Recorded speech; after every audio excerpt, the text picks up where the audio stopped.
3 years after her death, an old woman is given one impossible gift: 3 days back on Earth. Her name is Park Bok-ja. She thinks this short vacation from heaven will take her to America, where her daughter, Bang Jin-joo, is supposed to be living as a successful professor. But instead, the heavenly guide brings her back to a quiet countryside village. And before Bok-ja can even understand why, she sees her daughter standing right in front of her. Not in America, not in a lecture hall, but in Bok-ja's old hometown, wearing simple clothes and working inside the small restaurant Bok-ja once ran. Bok-ja rushes forward and tries to hug her daughter, but her arms pass right through Jin-joo. That is when she remembers the truth. She is no longer alive. She is only a spirit, allowed to watch for 3 days. But what she sees next confuses her even more. The daughter she remembers never had to touch housework, smoke, or kitchen oil. Bok-ja had worked herself to the bone so Jin-joo could study, leave this little town, and live a better life than hers. Yet now, Jin-joo has taken over her mother's restaurant. She repairs tables and chairs. She serves customers. She cooks with practiced hands. She even pickles cabbage exactly the way Bok-ja used to.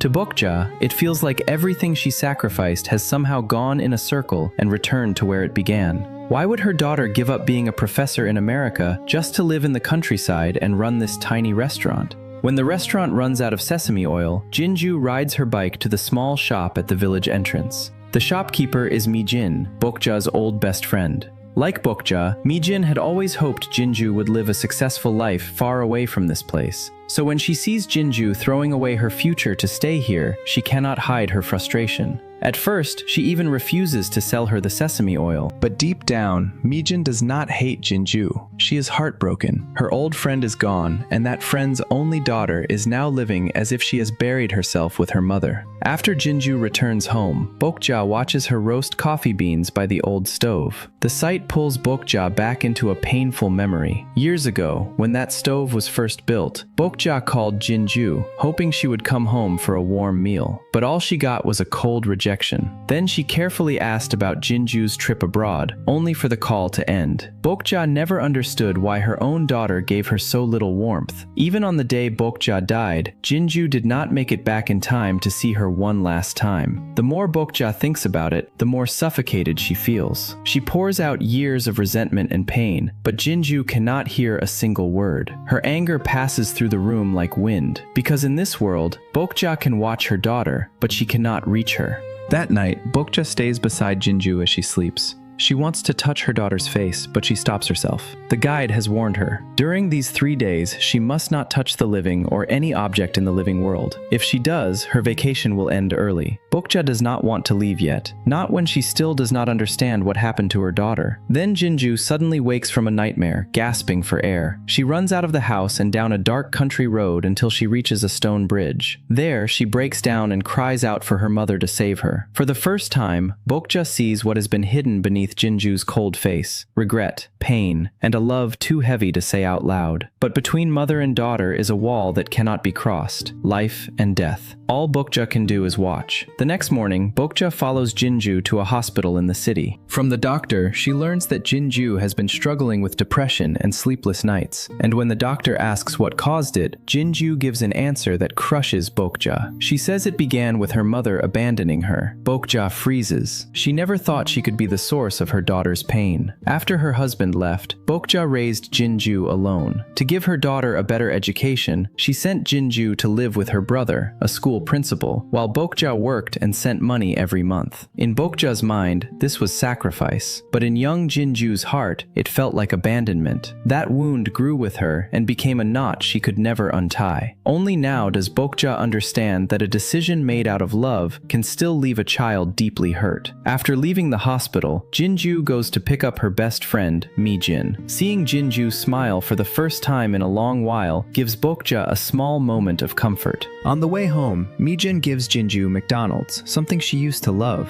but Jin-joo says she no longer likes it. Bok-ja does not know it yet, but even this change is tied to her. When they reach the house, a group of elderly villagers blocks the road. They demand that Jin-joo leave the village. A developer wants the land to build a golf course and has promised jobs to the villagers. For people who have lived their lives through farming, this is a rare chance to earn money. But Jin-joo refuses to move. Instead of arguing, she calmly goes inside and prepares food. She fries thin strips of egg, boils noodles, adds side dishes, and makes a bowl of mixed noodles for everyone. At first, the villagers keep pushing her to leave, but Mi-jin steps in and speaks for her. The truth is, the villagers are not simply angry about land. They cannot bear to watch Jin-joo live alone in Bok-ja's empty old house, punishing herself day after day. Mi-jin also asks why she would give up such a bright future in America just to stay here. Jin-joo answers quietly, "This is my punishment." She explains that she left for America not because she had no future in Korea, but because she wanted to escape her mother. Then, when Bok-ja died, she failed to return in time. Her mother's body had to remain in cold storage for 2 extra days. Now Jin-joo lives in this house, repeats her mother's routines, and runs the restaurant as a form of atonement. Bok-ja hears this and aches for her daughter, but again, she can do nothing. Later, Jin-joo decides to make dumplings for Mi-jin. Surprisingly, the filling is not meat. It is white radish. Mi-jin is confused, but Jin-joo says this is the taste of her childhood. Back then, the family was poor, but Bok-ja never cut corners on Jin-joo's school supplies. One night, they sat together making dumplings. They did not even have a proper rolling pin, so Bok-ja used a beer bottle instead. There was no meat in the dumplings, but to Jin-joo, it was the most unforgettable meal of her life. After Bok-ja died, Jin-joo tried again and again to recreate that taste. She changed ingredients, made batch after batch, and kept eating until the memory became almost painful. Only later did she learn the secret from Mi-jin. The sweetness came from simple white radish, because when Jin-joo was little, she could not handle spicy food. So Bok-ja made a gentle filling just for her. Now, in different worlds, mother and daughter are doing the same thing. And when Jin-joo takes that first bite, she finally meets her mother again in the taste. The love they never said out loud had been hidden inside a meatless dumpling all along. But by the time Jin-joo understands it, all that remains is regret.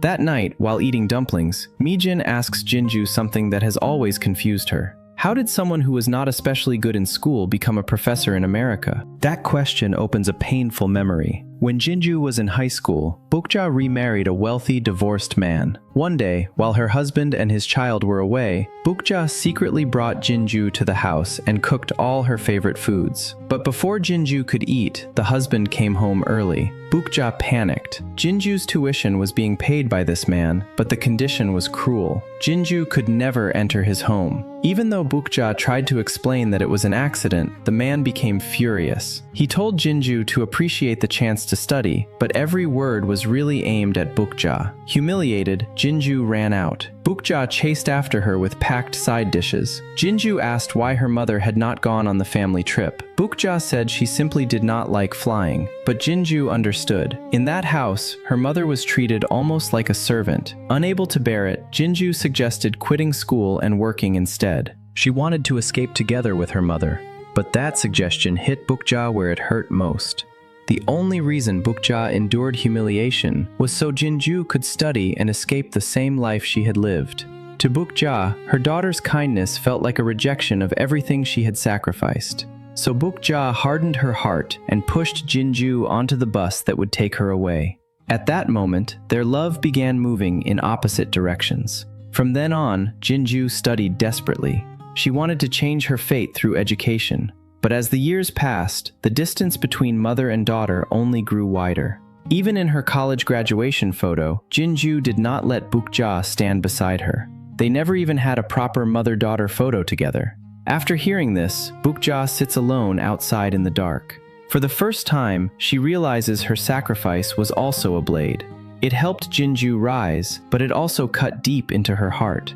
Then a car arrives. A mature-looking man steps out. He is Jin-joo's ex-boyfriend. Mi-jin, worried about Jin-joo, secretly gave him the address. He has come to ask Jin-joo to get back together, but Jin-joo refuses. During their wedding preparations, his mother looked down on Bok-ja's background. She suggested that Jin-joo's uncle and aunt take the place of her mother at the wedding. Jin-joo could not accept that. At the ceremony meant to celebrate her happiness, her mother would be hidden like an embarrassment. To protect Bok-ja's dignity, Jin-joo canceled the engagement. Hearing this, Bok-ja is overwhelmed. She spent her life bowing her head to create a better future for Jin-joo, but in the end, she became the reason her daughter gave up happiness. Filled with guilt and anger at herself, Bok-ja kicks a metal bucket in the yard, and suddenly she realizes something shocking. She touched it. For 1 second, she thinks she may finally be able to connect with Jin-joo, but no matter how hard she tries, her daughter still cannot see or hear her. Worse, by touching an object, Bok-ja has broken the rule. The guide appears and tells her the vacation must end now, but Bok-ja ignores him and follows Jin-joo to her own grave. It is Bok-ja's death anniversary. Jin-joo kneels in front of the tombstone, regretting that she never celebrated her mother's birthday properly. Every year on Jin-joo's birthday, Bok-ja made food that symbolized long life. But Jin-joo never gave her mother the same love in return. Bok-ja wants to tell her that she does not blame her. She only wants Jin-joo to let go, return to her own life, and stop living as if guilt is the only thing she has left. The guide keeps telling Bok-ja it is time to leave. But how can she leave her daughter like this? Then Bok-ja's old dog suddenly runs over. Strangely, the dog can see both Bok-ja and the guide. Even more strangely, the guide is terrified of dogs. When the dog chases him, the guide runs away in panic. Later, when he returns, Bok-ja notices his pants have been torn. Now she has leverage. Using his fear of the dog, she forces him to give her one more day. The guide has no choice but to agree. With help from one little dog, Bok-ja steals one more precious day to say goodbye. That afternoon, Jin-joo drives Mi-jin to the station. As they pass through the waiting area, Jin-joo hears a familiar melody. It was her old ringtone. Every time Bok-ja used to call her, that song would play. And because Jin-joo was busy, or because she did not want to deal with her mother, she often ignored the calls. Bok-ja waited for call after call that never came. Now the melody brings back nothing but regret. On the way home, Jin-joo sees a fast food restaurant and walks inside as if pulled by memory. She orders an ice cream cone but does not eat it. She simply watches it melt in her hand. The cold sweetness drags her back to a day she has never forgotten.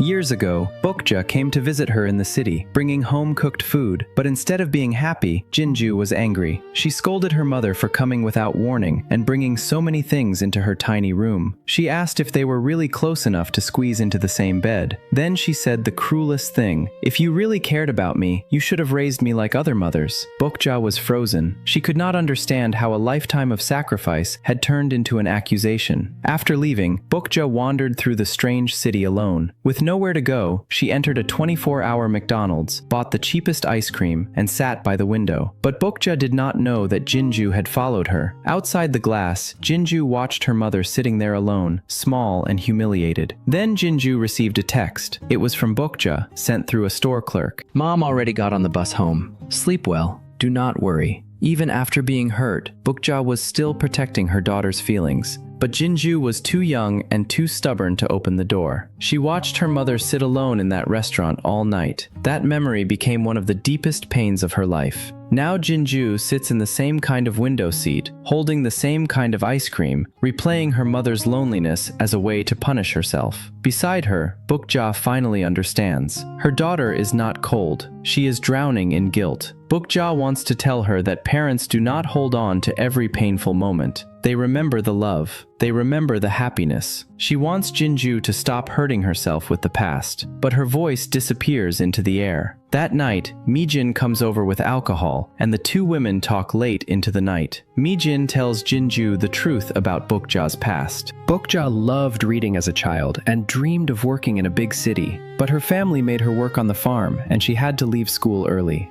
Later, she worked in a factory and used her earnings to support her brother's education. After a failed marriage, she raised Jin-joo alone. Bok-ja was proud. Once, while working for a wealthy family, she accidentally damaged the owner's clothing. The owner pitied her and still paid her, but Bok-ja insisted on using all her wages as compensation. That was the kind of woman she was. Proud, strong, unwilling to owe anyone. But for Jin-joo, she gave up everything. When life became too hard and she could no longer afford tuition, a matchmaker introduced her to a divorced rich man. He would pay for all of Jin-joo's education, even studying abroad. The only condition was that Bok-ja could not bring Jin-joo into his home. To give her daughter a future, Bok-ja crushed her own heart and entered that cold household. Every bit of money she received went to Jin-joo's uncle for her education. Mi-jin tells Jin-joo the truth. Your mother did not abandon you. She loved you so much that she used her whole life to build your road. Hearing this, the knot in Jin-joo's heart finally begins to unravel. She wants to apologize, but her mother has already been gone for 3 years. Outside, Bok-ja listens with guilt of her own. She thought she gave Jin-joo the best future, but she failed to give her the one thing a child needed most, her presence. Then, another hidden truth is revealed. Before Jin-joo left for America, she had secretly come back to see Bok-ja, but at the door, she heard her mother proudly talking about her to Mi-jin. That pride felt heavy. To Jin-joo, her mother's sacrifice became a chain around her neck, so she ran away again, leaving behind only a box of balloon flower juice. She had bought it because Bok-ja often sounded short of breath and once said the juice helped her breathe easier. Jin-joo meant it as love, but she never handed it over. That closed door became their final goodbye. Later, overwhelmed by grief, Jin-joo whispers that maybe she can only meet her mother in another world. Bok-ja is terrified by her daughter's despair. She realizes that only she can untie Jin-joo's heart, so she begs the guide to let her meet her daughter one time. The guide is moved, but there is a price. If Bok-ja meets Jin-joo tonight, all her memories of her daughter will be erased. Even if they meet again in heaven, Bok-ja will no longer recognize her. The price is unbearable. Bok-ja collapses. She sits in the cold night for a long time, but in the end, she chooses her daughter. This is the last thing she can do as a mother. With the guide's help, Bok-ja enters Jin-joo's dream, and this time, Jin-joo can see her. She can touch her. The wall between life and death disappears, if only for a moment. There are no arguments, no blame, no more hiding. Only a mother and daughter finally meeting each other with open hearts. Jin-joo runs into the kitchen like a child. She wants to cook the birthday meal she never got to make for her mother. Soon, the table is full of warm food. They sit across from each other and talk like they used to. The misunderstandings, regrets, and years of silence begin to melt in the steam rising from the dishes. After dinner, they sit together under the moonlight. Bok-ja tells Jin-joo the truth. She never wanted to abandon her. She only wanted her daughter to study hard because she did not want Jin-joo to live the same painful life she had lived. Jin-joo tells her mother that she understands now. She says Bok-ja gave her entire life, all her best years, for her. From now on, Jin-joo will live well for both of them. Then she finally says the words she has carried for years. "I'm sorry, Mom." Under the quiet moonlight, mother and daughter hold each other. The pain melted in the ice cream, the longing trapped in unanswered calls, the tears dried inside old diary pages. All of it finally finds release in that embrace. For the first time in years, Jin-joo looks peaceful, and the long rain in her heart finally begins to clear. At the same time, the guide keeps his promise. He removes every memory of Jin-joo from Bok-ja's mind. The moments Bok-ja cherished more than anything slowly disappear like mist in the moonlight. When morning comes, Jin-joo wakes up. The warmth of that dream still lingers in the air. Winter begins to thaw. She is ready to live again, carrying forward the bright and fierce love her mother gave her. And somewhere in that miracle remains the simplest message. Thank you for being my daughter. Even if I forget you, I will still love you. Our Season is a 2023 South Korean fantasy drama directed by Yook Sang-hyo, starring Kim Hae-sook as Park Bok-ja and Shin Min-a as Bang Jin-joo. On the surface, it is a story about a mother who returns from heaven for 3 days to see her daughter. But underneath, it is about everything parents and children fail to say while there is still time. Bok-ja thought love meant sacrifice. Jin-joo thought distance meant abandonment. One gave everything and stayed silent. The other misunderstood everything and carried guilt for years. And by the time they finally understood each other, life had already taken away the chance to speak face to face. That is why this movie hurts. It reminds us that love is not always spoken in perfect words. Sometimes it is hidden in a bowl of dumplings without meat. Sometimes it is in a missed phone call. Sometimes it is in a box of medicine left at the door. Sometimes it is in a parent pretending not to be hurt, just so their child can keep walking forward. But life does not always give us 3 extra days. So if you still have the chance, answer the call. Sit down for the meal. Say thank you. Say sorry. Give the hug before it becomes a dream. Because the people who love us most may not ask for much. But once they are gone, even the smallest unfinished moment can echo for a lifetime. That's all for today's movie recap. If you enjoyed this story, don't forget to like, comment, and share.